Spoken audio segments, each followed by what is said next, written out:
살아계신 하나님 말씀은 사사기 4장 1절에서 10절까지의 말씀입니다. 사사기 1장 10절까지 말씀 우리 한 절씩 교독하시고요. 마지막 10절은 우리 다 함께 봉독하겠습니다.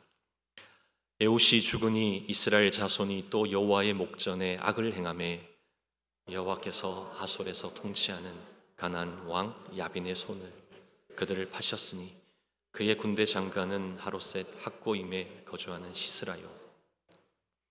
야빈 왕은 철병거 900대가 있어 20년 동안 이스라엘 자손을 심히 학대하여 했으므로 이스라엘 자손이 여호와께 부르짖었더니 그때 랍비도스의 아내 여선지자 드보라가 이스라엘 사사가 되었는데 그는 에브라임 산지 라마와 베델 사이 드보라의 종려나무 아래 거주하였고 이스라엘 자손은 그에게 나아가 재판을 받더라.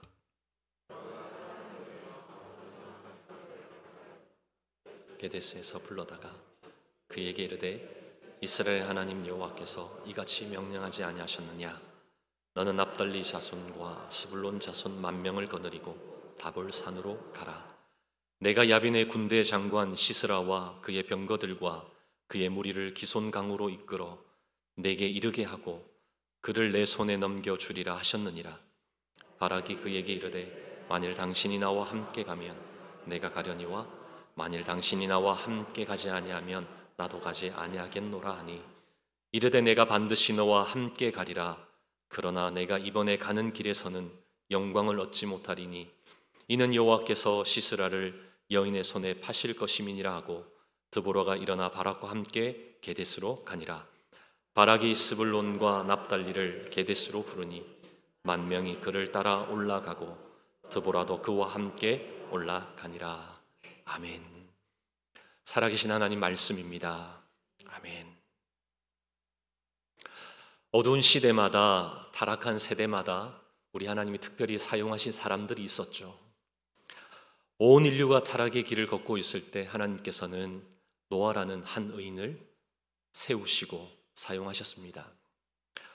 사울이라는 폭군에 의해서 이스라엘 백성들이 고통을 당할 때 우리 하나님은 다윗이라는 성군을 세우셨죠.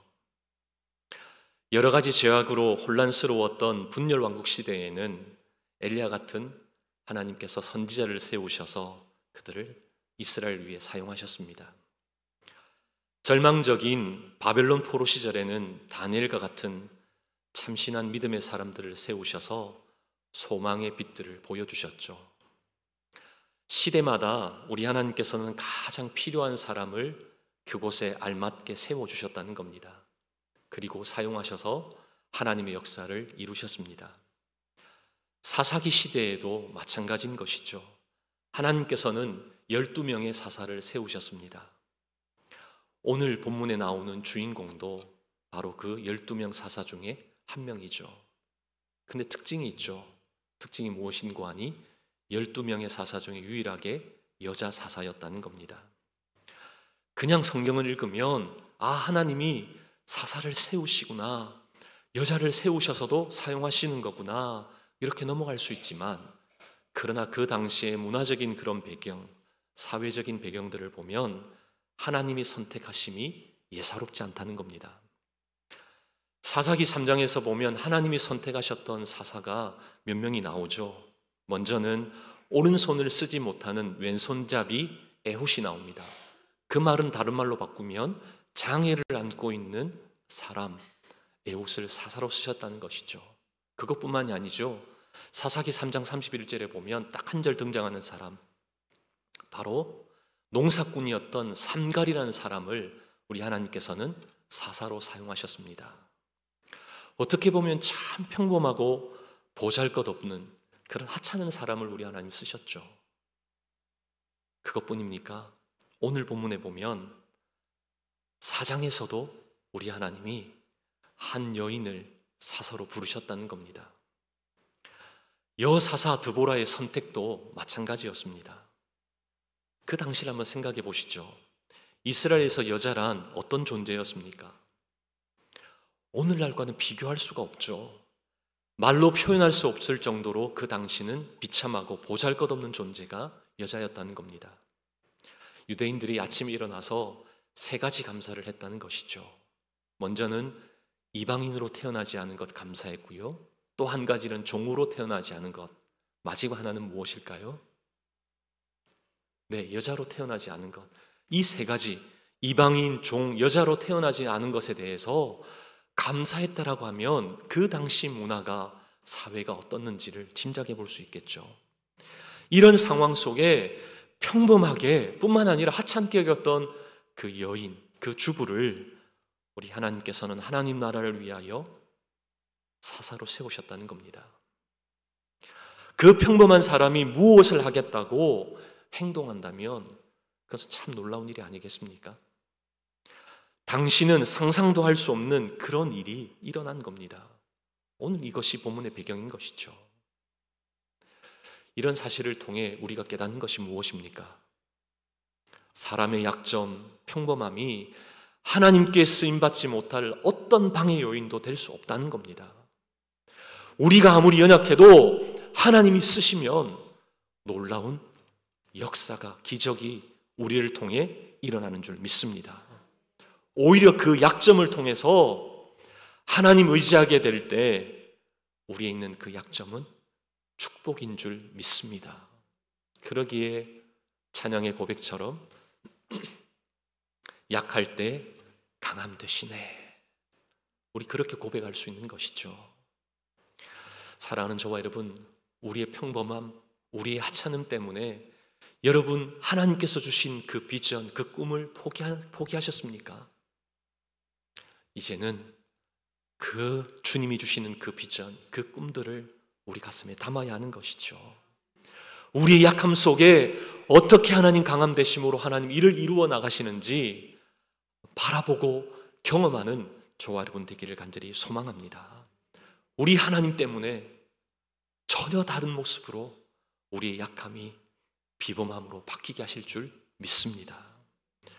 그런가 하면 오늘 말씀을 계속적으로 쭉 보게 되면 하나님께서 왜 사사를 세우시는지 우린 그 이유에 대해서 알 수 있습니다.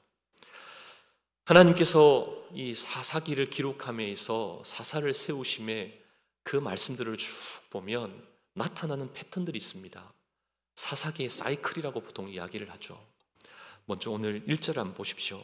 1절을 보면 또 여호와의 목전에 악을 행하매. 1절 말씀을 보면 또 여호와의 목전에 악을 행하매. 무슨 말씀입니까? 이 사사기 당시에 나타났던 패턴을 말씀하고 있습니다. 이스라엘이 범죄합니다. 그러면 하나님은 그것을 깨닫게 하기 위해서 심판하셨죠. 그 심판이 이방인을 통하여서 포로로 끌려가거나 침략을 당하거나 여러 가지 힘듦을 당함으로 말미암아 그들이 깨닫고 어떻게 하죠? 다시 하나님께 부르짖습니다. 그러면 그 부르짖음을 우리 하나님 들으시고 사사를 세우셔서 그들을 구원하시죠. 이게 사사기에 나타나는 하나님의 일하심의 방법이었습니다. 자, 그럼 이스라엘이 범죄하고 심판하시고 부르짖으면 사사를 세워서 구원하시는 이 일이 한 번만 일어나면 얼마나 좋을까요? 근데 이것이 반복적으로 사사가 세워지는 그 횟수만큼, 아니 그것보다 훨씬 더 많은 일들이 이스라엘 백성들에게 있었다는 겁니다. 그러기에 우리 하나님께서는 오늘 말씀과 같이 또다시 하나님 앞에서 범죄했기에 그들을 위해 그들의 부르심을 듣고 하나님께서는 사사를 세우셨다는 겁니다. 그들이 범죄하게 될 때 우리 하나님 심판한다 말씀드렸죠. 오늘 본문에 보면 누구를 통해 심판했습니까? 가나안 왕 야빈을 통해서. 오늘 3절에 보면 가나안 왕 야빈은 철병거 900대로 무려 20년 동안 이스라엘 통치하고 확대했다라고 그렇게 말씀하고 있습니다. 철병거 900대는 오늘날로 생각해 보면 이 30만 명에 대한 그런 군사력과 맞먹는 그런 수준입니다. 어마어마하죠. 그런 사람들이 침략해 와서 이스라엘 공격했기에 얼마나 힘들었겠습니까? 그것뿐만 아니죠. 가나안 왕 야빈 그 수하에는 명장이 있었습니다. 시스라라고 하는 장군이 있었다는 것이죠. 이 둘이 연합해서 전쟁하면 천하무적이었다는 겁니다. 이런 상황 속에 우리 하나님이 이스라엘의 부르심을 듣고 오늘 본문에 보면 누구를 세우셨다라고 말씀합니까? 여사사 드보라를 세우셨다는 겁니다. 여러분 놀랍지 않습니까? 엄청난 일이 여자의 그 당시 평범하고 보잘것없는 그 여인을 통해서 일이 이루어진다. 정말 놀랍지 않습니까? 여인을 부르실 때 드보라는 하나님 앞에 결심했다는 것이죠. 어떻게 이런 일이 가능합니까? 무엇이 이토록 평범했던 이 드보라 여자를 평범함이 넘어서 이스라엘 구원하는 사사로 그렇게 서게 만들었던 겁니까? 오늘 말씀을 통해 세 가지 이유를 발견하기를 원합니다. 평범함을 넘어서려면 오늘 그 답을 한번 찾기를 원합니다. 첫째로 평범함을 넘어서게 한 것은 바로 들음 때문입니다. 하나님의 음성, 하나님 말씀을 들었기 때문에 바로 하나님 부르심에 응답하고 사사로 세워지기를 결심했다는 것이죠. 오늘 4절 말씀을 보겠습니다. 그때에 라피도스의 아내 여선지자 드보라가 이스라엘의 사사가 되었는데, 말씀을 잘 보시면 드보라에게 붙어있는 수식어가 있죠. 뭐라고 말씀합니까? 네, 여선지자 드보라가 이스라엘의 사사가 되었다. 잘 보시죠. 선지자란 말이 무슨 말이죠? 그 당시 선지자란 말은 하나님 말씀을 듣는 사람, 하나님의 음성을 듣는 사람을 선지자라고 일컬었습니다. 그렇다면 사사로 세움받은 이 드보라, 하나님의 음성을 듣는 사람이었다, 그렇게 결론 내릴 수 있겠죠. 하나님의 음성을 들었기에 하나님이 사사로 세우셨다, 이 말씀이라는 것이죠. 그다음 여러분에게 질문합니다. 누가 하나님께서 리더로 사용하십니까?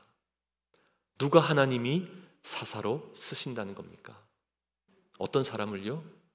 하나님의 음성을 듣는 사람, 하나님의 말씀을 듣는 사람을 우리 하나님을 리더로 사사로 세우셨다는 그 결론에 이르게 되는 것이죠. 사랑하는 저와 여러분, 우리의 인생길, 우리의 걸음 가운데 가장 중요한 것은 주의 음성 듣는 일인 줄 믿습니다. 하나님 말씀, 그 말씀을 바라보고 그 말씀에 주목할 수 있어야 한다는 것이죠. 그런데 우리의 삶은 어떻습니까? 하나님 말씀보다 여러분의 생각, 여러분의 관점, 어떤 게 더 우선시 됩니까? 말씀보다 내 생각과 내 감정, 우리의 그런 편견이 더 앞설 때가 있지는 않습니까? 저는 공군 군목으로 임관해서 처음 사역했던 곳이 제주도입니다. 제가 제주도에서 근무했다라고 하니 와, 목사님 참 좋았겠군요, 그렇게 말씀하시더라고요. 근데 아쉽게도 그 당시 제가 총각이었습니다. 총각이다 보니 늘 방문하는 사람들은 신혼부부였습니다. 그렇게 행복했던 시간은 아니었던 것 같습니다. 그런데 제가 그곳에서 섬겼던 교회가 강명대 교회인데요, 그곳이 제주도의 도문화재로 등록되어 있는 교회입니다. 그러다 보니 사람들이 모슬포라고 하는 곳, 모슬포라는 곳을 방문하면 꼭 그곳을 들러가세요. 들러가시다 보니 교회에 와서 교회에 대한 소개를 듣고 또 부대 구경하기를 원하셔서, 그렇게 하다 보니 제가 군목임에도 불구하고 가이드 목사를 하게 되었습니다. 그렇게 오시면 교회를 소개하고 그 다음 저희 부대를 소개하는 그런 일들을 하다가 시간이 조금 흐르게 되자 오신 분들마다 목사님, 이왕이면 목사님께서 좀 제주도를 좀 안내해 주세요, 좀 그렇게 좀 인솔해 주시면 좋겠습니다. 그렇게 하다 보니 정말 제가 가이드 목사가 되었습니다. 그래서 부대에 특별한 배려를 통해서 그 시간대에 예수를 알지 못하면 전도도 하고요, 막 복음도 전하고 그런 시간을 보냈습니다. 그런데 여러 곳을 가지만 대부분 오시는 분들이 목사님, 한번 여기는 꼭 좀 가보고 싶습니다 라는 곳이 있더라고요. 그곳이 어디냐면 도깨비 도로입니다. 혹시 가보신 적 있으세요? 그곳을 가면 보면 비탈길입니다. 그 분명 비탈길인데 차를 세워두면 차가 거꾸로 언덕으로 올라가는 것처럼 보입니다. 이해가 되세요? 실제는 그게 내리막길, 경사가 져 있는 내리막길인데 우리의 눈으로 보기는요, 그게 오르막길처럼 보입니다. 그게 차를 세워두고 중립에 놓아두면 차가 분명 거슬러 올라갑니다. 오르막으로 오는 것처럼 이렇게 보입니다. 근데 실제로는 뭐라고요? 내리막길이라는 겁니다. 이게 왜 이런 현상이 나타나면 사람의 눈의 착시 때문에 그렇다는 것이죠. 실제는 내리막이지만 우리 눈에는 오르막처럼 보여서 차를 세워두면 마치 오르막 올라가는 것처럼 보이지만 실제는 그렇지 않다. 제가 아무리 거기서 착시 때문에 그렇다. 자, 다시 한번 보시죠. 목사님, 오르막길이에요. 그 한마디로 끝납니다. 그때 제가 깨달은 바가 있습니다. 사람은 보는 대로 반응하는구나. 우리의 지각, 우리의 생각, 우리의 판단이 절대적으로 옳은 것이 아니구나. 그때 깨달았던 겁니다. 그러면 제가 내린 결론이 무엇인 줄 아세요? 그리고 그분들에게 제가 선포했던 바가 뭔 줄 아세요? 하나님 말씀만이 절대적인 기준입니다. 여러분 보이는 것, 여러분 생각하는 것, 그것이 절대적인 기준이라고 믿지 마십시오. 하나님 말씀만이 여러분의 기준이 되고 삶의 잣대가 되어야지만 바른 길로 나아갈 수가 있습니다. 그렇게 외쳤던 기억이 말씀을 준비하는데 막 생각이 나더라고요. 우리 삶의 진정한 기준은 무엇이라고요? 오직 하나님 말씀인 줄 믿습니다. 여러분 생각 아닙니다. 여러분 편견, 여러분 판단 아니라는 겁니다. 그러기에 예수 믿는 저와 여러분은 체험의 사람이 아닌 말씀의 사람이 되어야 하는 줄 믿습니다. 하나님 말씀에 사로잡혀야 하는 것이죠. 말씀에 설득당해야 하는 겁니다. 여러분이 하나님을 설득하려고 하는 것이 아니라 말씀이 나를 설득시키고 말씀 앞에 순복해야 한다는 것이죠. 이것이 산 믿음입니다. 새 찬송가 449장 1절을 보면, 우리 자막을 보시면, 예수 따라가면 복음 순종하면 우리 행할 길 환하겠네. 주를 의지하며 순종하는 자를 주가 늘 함께 하시리라. 의지하고 순종하는 길은 예수 안에서 즐겁고 복된 길이로다. 아멘. 이 한 주간, 고난주간, 이 시간 속에 우리 이 찬송 부르면서 정말 예수님과 함께하는 그 시간이 즐겁고 복된 그 고난주간임을 깨닫고 발견하는 저와 여러분 되기를 원합니다. 이 찬송의 가사처럼 예수님께 설득당하고 순종하면, 말씀을 이정표로 삼고 따라가면 한 번도 가보지 않은 인생길이지만 목적지에 쉽게 도착할 수 있는 예수 안에 즐겁고 복된 길인 줄 믿으시기 바랍니다. 둘째로, 평범함을 넘어서게 한 것은 확신 때문입니다. 하나님이 주실 승리에 대한 확신 때문에 그 평범함을 넘어서게 되었다는 것이죠. 7절 말씀입니다. 말씀을 보면, 내가 야빈의 군대 장관 시스라와 그의 병거들과 그의 무리를 기손강으로 이끌어 내게 이르게 하고 그를 내 손에 넘겨주리라 하셨느니라. 드보라가 들은 하나님의 그 말씀을 바락에게 지금 전달하고 있습니다. 뭐라고 전달하죠? 그를 내 손에 넘겨주리라. 놀랍지 않습니까? 하나님이 들려주셨던 그 음성에 대한 드보라가 확신하고 바락에 선포합니다. 가나안 왕 야빈 그 민족을, 그들을 내 손에 넘겨주리라. 아멘. 드디어 결전이 시작됩니다. 그때 드보라가 다시금 한 번 더 14절 외치죠. 드보라가 바락에게 이르되 일어나라. 이는 여호와께서 시스라를 내 손에 넘겨주신 날이라. 아멘. 내 손에 넘겨주리라 하셨던 말씀을 다시 확신하며 선포합니다. 오늘이 내 손에 넘겨주신 날이라. 그 역사가 이루실 것 확신하며 선포하는 것이죠. 얼마나 확신에 찬 그런 선포였겠습니까? 우리의 승리는 하나님이 주신 말씀을 확신할 때 내 것이 되는 줄 믿습니다. 의심하면 누리고 싶어도 누리지 못하는 것이죠. 7절과 14절을 통해서 우리에게 말씀하시는 바가 무엇입니까? 확실한 근거 되시는 분, 누가 말씀하신다라고 우리에게 말씀하시죠? 하나님이 말씀하신다. 여호와 하나님이 말씀하신다라고 우리에게 정확하게 말씀하는 것이죠. 그렇다면 우리가 확신할 수 있는 이유는 하나님 때문입니다. 약속하신 것을 반드시 이루시는 하나님 때문에 우리가 확신할 수 있다는 것이죠. 그러기에 사사기 4장과 5장의 말씀은 하나님의 승리에 대한 기사라는 것이죠. 하나님이 하셨다. 하나님이 대신 싸우셨다. 이 역사를 말씀을 통해 보여주는 겁니다. 그러기에 말씀을 읽을 때 신나고 재미나는 것이죠. 그러기에 오늘 말씀을 통해 저는 확신에 대해서 이렇게 정의를 내리고 싶습니다. 확신은 하나님만을 믿고 하나님만을 바라보는 것이다. 이게 확신입니다. 확신의 사람은 믿음의 사람이죠. 왜 그렇습니까? 하나님을 믿고 하나님이 하실 것에 대해 온전히 바라보기에, 일하심을 믿기에 확신으로 나가는 겁니다. 상황이 아니죠. 상황 너머에 계신, 모든 삶을 주관하고 계신 통치자 하나님을 바라보는 자이기에 확신하는 사람이라는 겁니다. 이번 부활주일 커맨시 새생명 축제도 이런 확신 가운데 나아갈 때 우리 하나님 놀라운 구원의 역사를 펼치실 줄로 믿습니다. 드디어 말씀을 보면 우리 읽진 않았지만 계속 말씀을 읽어가면 전쟁이 시작되죠. 근데 상대는 철병거 900대를 가지고 있습니다. 제가 앞서 말씀드렸죠. 철병거 900대는 어떤 군사력이라고요?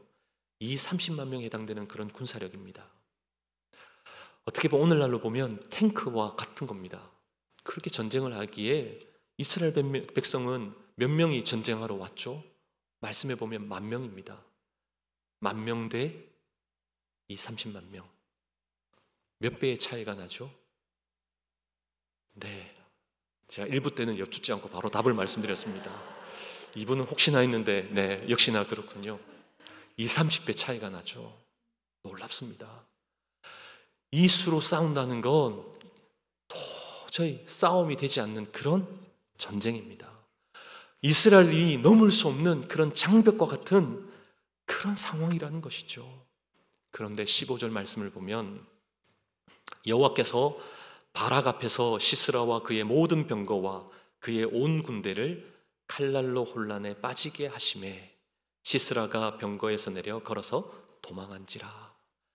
칼날로 혼란에 빠지게 하심에, 이 말씀이 구약의 말씀들을 쭉 읽어보면 하나님이 천재지변을 일으키셔서 행하셨던 역사를 의미하는 겁니다. 그 천재지변의 역사가 주로 무엇이었죠? 천눈과 번개를 동반한 비바람으로 그렇게 다스렸다는 것이죠. 때로는 우박으로 다스리기도 하셨죠. 오늘 말씀을 보면 그 일에 대한 짐작을 계속 사사기 5장 4절 5절에 보면 이렇게 기록하고 있습니다. 하늘이 물을 내리고 구름도 물을 내렸나이다. 어떤 의미로 우리가 해석할 수 있죠? 천둥번개와 비바람을 동반한 그런 일이 있었구나. 5장을 통해 우리가 알게 되죠. 또 그 결과에 대해서 5장 20절 21절에 보면 별들이 하늘에서부터 싸우되 그들이 다니는 길에서 시스라와 싸웠도다. 기손강은 그 무리를 표류시켰으니 이 기손강은 옛 강이라 내 영혼아 내가 힘 있는 자를 밟았도다. 이 드보라와 바락이 노래하면서 그렇게 그들이 행하셨던 그 일들을 고백하고 있습니다. 이 사실을 통해 우리가 무엇을 봅니까? 별들 하늘에서부터 싸우되 하나님이 그곳 가운데 천둥번개와 비바람 그 모든 것을 쏟아부으셔서 기손강이 넘침으로 범람함으로 그들이 가지고 있던 철병거를 무용지물로 만드셨다는 겁니다. 그 철병거가 진흙 속에 파묻히니 어떻습니까? 제대로 그들이 그것 가지고 싸울 수 없잖아요. 그러니 내려서 도망갈 수밖에 없죠. 여러분 다시 한번 질문하겠습니다. 처음은 몇 대 몇의 싸움이었습니까? 몇 대 몇이죠? 30만 대 1만의 싸움이었죠. 그런데 하나님이 철병거를 무용지물로 만드시니 몇 대 몇의 싸움이 되었습니까? 철병거 900대입니다. 그럼 거기에 몇 명의 군사가 있었죠? 네, 많아도 900명에서 많아도 1000명 이상이겠죠? 그러면 대략 900대 10,000명의 싸움. 이렇게 우리 하나님 역전시키셨다는 겁니다. 놀랍지 않습니까? 사람의 생각으로는 상대가 안 되는 그 전쟁인데 하나님이 일을 행하시니 어떤 일이 일어났죠? 900대 만이라고 하는 있을 수 없는 일이 일어났다는 겁니다. 우리 하나님의 역사인 것이죠. 사람의 한계를 초월하시는 분이 우리 하나님이신 줄 믿습니다. 숫자가 문제가 아니라는 것이죠. 우리의 눈으로는 불가능한 상황이지만 하나님이 개입하셔서 일하시면 놀라운 일이, 기적이 일어나는 줄 믿습니다. 그러게 우리는 하나님이 하라는 대로 하면 되는 것이죠. 이번 커맨시 하나님이 하셨다, 그 고백할 수 있는 방법은 바로 우리를 하나님의 일꾼으로 사용하시며 순종하며 나아갈 때 앞서 우리 하나님이 행하시는 그 놀라운 기적을 보게 하실 줄 믿습니다. 요한복음 11장을 보면 마르다와 마리아의 가정에 오빠 나사로가 죽게 되는 그 내용이 나오죠. 절망의 자리에서 우리 주님이 뒤늦게 오셨습니다. 그리고 나서 나사로를 일으켜 살리시려고 할 때 나사로를 일으키기 직전에 말씀을 여러분 잘 읽어보시면 한 말씀을 먼저 하세요. 어떤 말씀인 줄 아십니까? 요한복음 11장 40절 말씀을 보십시오. 우리 스크린을 보시면요, 내 말이 내가 믿으면 하나님의 영광을 보리라. 여러분 오늘 말씀 가운데 두 단어를 주목하셔야 됩니다. 뭐라고 말씀하시죠? 믿으면 보리라. 믿으면 보리라. 너무나 중요한 두 단어라는 것이죠. 근데 우리는 어떻게 합니까? 늘 순서를 바꾸려고 하죠. 보여주시면 믿겠습니다. 주변 환경이 좋아지면 그때 제가 믿을게요. 좋은 결과가 나타나면 그때 하나님께 감사하겠습니다. 이렇게 하기 쉽다는 겁니다. 그러나 우리 주님의 말씀은 어떤 의미죠?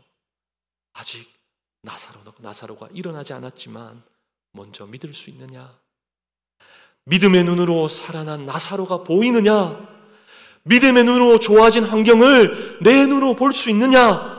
믿음으로 내 장래를 볼 수 있느냐? 이 말을 우리에게 질문하십니다. 사랑하는 저와 여러분, 믿으면 하나님의 영광을 보리라. 이 질문 앞에 뭐라고 대답하시겠습니까? 하나님 잠시만요. 아니죠. 믿습니다. 행하실 줄로 믿습니다. 영광을 보게 될 줄 믿습니다. 여러분의 판단, 여러분 생각, 그것 또 대입하시면 갈등이 일어나요. 말씀을 그대로 믿을 때, 말씀을 그대로 받아들일 때 믿으면 하나님의 영광을 보리라. 그 기적을 체험하는 저와 여러분 되기를 간절히 소망합니다. 마지막으로 평범함을 넘어선 것은 사명 때문입니다. 자신이 지금 해야 할 일을 찾았기 때문에 평범함을 넘어설 수 있었다는 것이죠. 사람들은 불가능한 일에 맞닥뜨리면 어떻게 하죠? 포기하기 십상입니다. 어쩌면 포기라는 것이 가장 쉬운 해결책일 수도 있습니다. 좀 골치가 덜 아플 수도 있죠. 근데 오늘 여사사였던 여선자였던 드보라는 포기가 아니죠. 상황적으로 보면 도저히 자신이 감당할 수 없는 일입니다. 근데 포기가 아니라 하나님의 일을 이루기 위해 자신이 할 수 있는 가장 해야 될 그 일, 최선의 일을 찾았다는 겁니다. 그 찾았던 일이 무엇이죠? 먼저 전쟁을 위한 사람을 찾았다는 겁니다. 누구를 찾았죠? 바락을 찾았던 것이죠. 자신은 아무것도 할 수 없지만 하나님이 자신에게 함께할 동력자를 보내주셨다. 그것을 기대함으로 사람을 찾았습니다. 그 사람이 바락이었습니다. 그래서 드보라가 바락을 찾아가서 권유하죠. 함께 일어나 싸우자. 하나님 말씀을 전하며 독려했죠. 그때 드보라가 찾아와 바락에게 그렇게 요청하자 그 바락이 뭐라고 응답합니까? 좀 제가 8절 읽으면서 참 남자의 자존심을 구기더라고요. 8절 한번 보겠습니다. 사사기 4장 8절입니다. 바락이 그에게 드보라에게 이르되 만일 당신이 나와 함께 가면 내가 가려니와 만일 당신이 나와 함께 가지 아니하면 나도 가지 아니하겠노라 하니. 좀 자존심이 팍팍 남자들 구겨지잖아요. 네. 좀 사내 그 대장부답지 않은 그런 대답처럼 보입니다. 그죠? 막 쫄라대고 칭을 대는 것 같죠. 당신 안 가면 나도 안 가겠다. 그런데 여러분, 히브리서 11장에 믿음의 사람으로 이 바락이 등장하는 것 아십니까? 그렇다면 히브리서 기자의 그 눈으로 보면 드보라보다 여자가 전한 말씀이라 한다 할지라도 그 말씀에 순종하는 바락, 우리 하나님은 그 모습을 인정하시고 믿음의 사람으로 인정하셨다. 우리는 그렇게 볼 수 있는 것이죠. 오늘 사사기의 말씀은 마치 그냥 쫄보인 그런 사람처럼 보이지만, 그러나 그 이면에는 여인을 통해 하시는 하나님 말씀, 그것을 믿고 나아갔던 믿음의 사람 바락을 보게 된다는 겁니다. 어떤 성경학자는 이렇게 해석했더라고요. 바락이 드보라에게 동행을 요청한 것은 드보라를 의지하고 기대하기 위해서가 아니라 하나님이 드보라와 함께 하심을 보았기에 함께 가자고 요청한 것이다. 저는 이 해석이 맞다고 봅니다. 바락은 드보라를 통해서 행하시는 그 하나님의 그 놀라운 기적, 행하실 그 역사, 그 음성을 함께 듣기를 원했다는 것이죠. 드보라를 통해 임하시는 그 하나님 말씀을 볼 수 있었기에 요청했던 겁니다. 사람을 의지한 것이 아니라 그와 함께 하시는 하나님, 그에게 들려주시는 말씀을 의지했던 것이죠. 그러기에 요청했던 겁니다. 아마 바락이 그 모습을 보지 못했다고 한다면, 그 당시 문화대로, 그 당시 상황대로 했다면 가지 않았을 겁니다. 동참하지 않았을 겁니다. 그럼 이스라엘에게는 패배가 안겨졌을 것이죠. 사사기 5장을 보면 드보라가 바락을 불러서 가나안 왕 야빈과 싸우러 나갈 때 이스라엘에게 여러 지파에게 도움을 요청합니다. 그런데 르우벤, 길르앗, 단, 아셀, 이 지파는 동참하지 않습니다. 어쩌면 여자의 요청으로 생각하고 없이 여길 수도 있고요, 그와 함께 하신 하나님을 보지 못하기에 연약한 사람만 보았기에 동참하지 않았죠. 그러나 하나님과 함께 하시는 사람, 하나님의 말씀이 임했다라는 것을 아는 사람은 함께 했다는 것이죠. 우리에게는 이런 섣부른 판단, 우리의 육적인 안목 가지고 보이는 것으로 판단하는 우리의 경우가 있다면 우리의 생각, 우리의 그런 모든 것을 바꿔지는 역사가 있기를 원합니다. 오늘 9절 말씀을 보면 또 한 사람이 등장합니다. 드보라 바락 외에 또 다른 한 사람이 암시적으로 말씀하죠. 예언한 여인이 나옵니다. 이 사건을 마무리 짓는 대단한 여인입니다. 계속적으로 말씀을 읽어보면 우리 17절을 보면 이스라엘에게 패배한 시스라, 이 시스라가 하솔 왕 야빈과 화평을 맺었던 하벨이라는 사람 집으로 도망을 가죠. 그 하벨의 아내가 야일이라는 여자였습니다. 그 여인의 집으로 왔던 이 시스라를 맞이하면서 우유도 먹이고, 그러면 편안한 분위기를 만들고 잠을 청하게 했습니다. 잠을 자는 그 순간, 그 당시 장막에 말뚝을 가지고 죽여버리죠. 오늘날로 말하면 텐트팩으로 죽여버립니다. 이런 기사를 읽으면서 어떤 생각이 드십니까? 야, 여자는 너무나 무섭다. 남자보다 여자가 더 독한 것 같아. 이렇게 생각하시면 되는 것 아닙니다. 오늘 말씀에서 하시는 건 이거 말씀하시려고 이 장면을 살벌하게 말씀하시는 거 아니라는 겁니다. 전쟁을 끝나게 했던 사람이 누구죠? 연약한 여인이라는 겁니다. 오늘 이 사사기 4장, 5장에 등장하는 사람이 한결같이 어떤 사람입니까?